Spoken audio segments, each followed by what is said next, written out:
तर आज आपल्याला पाहायचं आहे फ्यूज।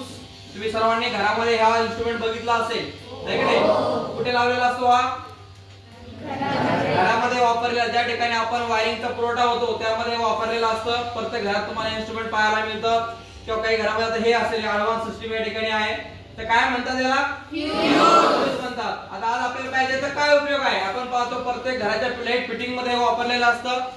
तर जनरली बघा याला म्हणतो आपण या ठिकाणी फ्यूज। तर या फ्यूजच्या आतमध्ये या ठिकाणी एक वायर असतं। आता हा वायर जर जोडला आपण या ठिकाणी, बरोबर आहे, तर हे जोडण्याचं काय कारण आहे? तर ज्यावेळेस घरामध्ये काही शॉर्ट सर्किट वगैरे होतं, शॉर्ट सर्किट झाल्यामुळे काय होतं की करंटचा फ्लो हा जास्त वाढतो आणि करंटचा फ्लो वाढल्यामुळे काय होतं, घरामध्ये जे काही अप्लायन्सेस असतात जसं की फ्रीज असेल, टीव्ही असेल, फॅन असेल, त्या ठिकाणी ते काय होतात, खराब होतात किंवा जळतात असं आपण त्यांना म्हणतो मराठीमध्ये, आहे की नाही? तर ते होऊ नये म्हणून घरामध्ये आपण जर हा फ्यूज वायर जर आपण त्या ठिकाणी जर यूज केला त्या इलेक्ट्रिक सर्किट मध्ये, तर ज्यावेळेस घरामध्ये काय होतं की शॉर्ट सर्किट होतं आणि करंटचा फ्लो वाढतो।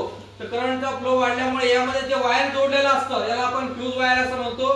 ते फ्यूज वायर काय होतं, त्या ठिकाणी गरम होऊन ते कट होतं आणि हा फ्यूज वायरचा कट झाला की घरामधला जो इलेक्ट्रिकचा फ्लो असतो तो काय होतो, ऑटोमॅटिक स्टॉप होतो, बंद होतो। आणि ते बंद झाल्यामुळे काय होतं, त्या ठिकाणी घरामध्ये जे काही इन्स्ट्रुमेंट्स आहेत, टीव्ही, फ्रीज, फॅन, त्या ठिकाणी ते खराब होण्यापासून वाचतात। म्हणून घरामध्ये आपण इलेक्ट्रिक सर्किट मध्ये हे फ्यूज वापरतो, ठीक आहे?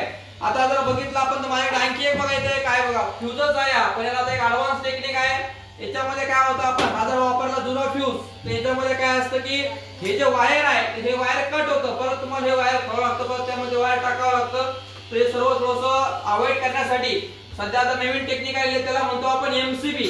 यामध्ये काय होतं, ज्यावेळेस शॉर्ट सर्किट वगैरे होतं, वायर गरम होतं, त्यावेळेस यामध्ये हा जो बटन आहे तो असं ते खाली पडून जाईल, स्टॉप होऊन जातो।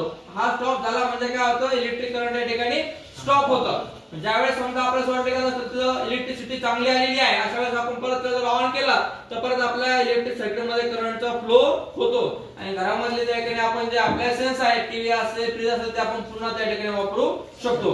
आता बघा घरामध्ये अनेक प्रकारचे इन्स्ट्रुमेंट असतात, काही जास्त म्हणजे काही इन्स्ट्रुमेंट मध्ये जास्त करंट लागतं, काहीला कमी लागतं।